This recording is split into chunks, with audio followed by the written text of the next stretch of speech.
École de graphisme de Bagnolet. Cette année, la promotion des développeurs Internet compte un étudiant pas tout à fait comme les autres, Wissem, tout juste 18 ans. Prends l'ombre, il calcule tout en fait. Là, il a foiré. Le jeune homme souffre d'une maladie génétique rare qui atrophie peu à peu ses muscles. Wissem n'a plus de force dans les bras ni dans les jambes et depuis une dizaine d'années, il ne peut se déplacer qu'en fauteuil roulant.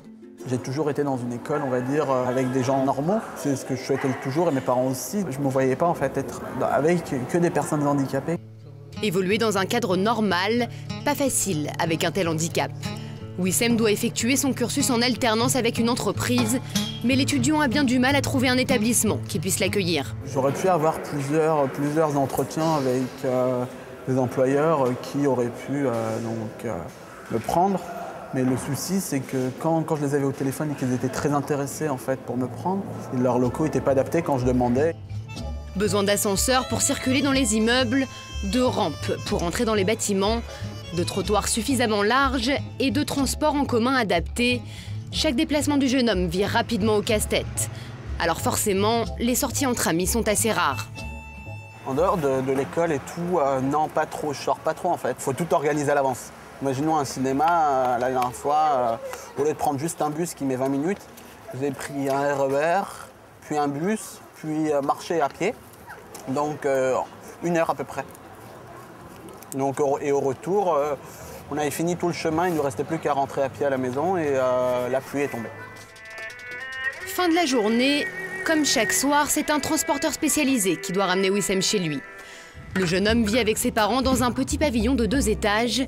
Installer un élévateur dans les escaliers coûterait trop cher à la famille.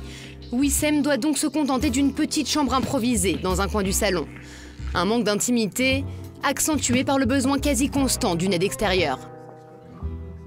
Sa maman, elle le réveille, elle l'habille. Le soir, c'est moi que je m'en occupe pour le déshabiller, pour le mettre dans son lit, tout ça. Pour mettre sa douche, pour aller aux toilettes. On ne peut pas le laisser tout seul. Parce que si la moindre chose elle a besoin, il ne peut pas tout seul. Je le ressens au quotidien, en fait, que c'est compliqué pour mes parents et tout.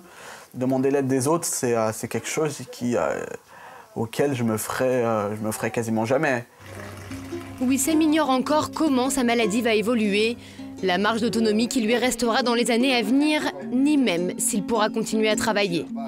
En attendant, le jeune homme s'accroche à ses projets. C'est pas quelqu'un qui a la maladie, qui l'a cassée, non. C'est lui qui essaie de tout monter sur la maladie. Il peut construire son avenir.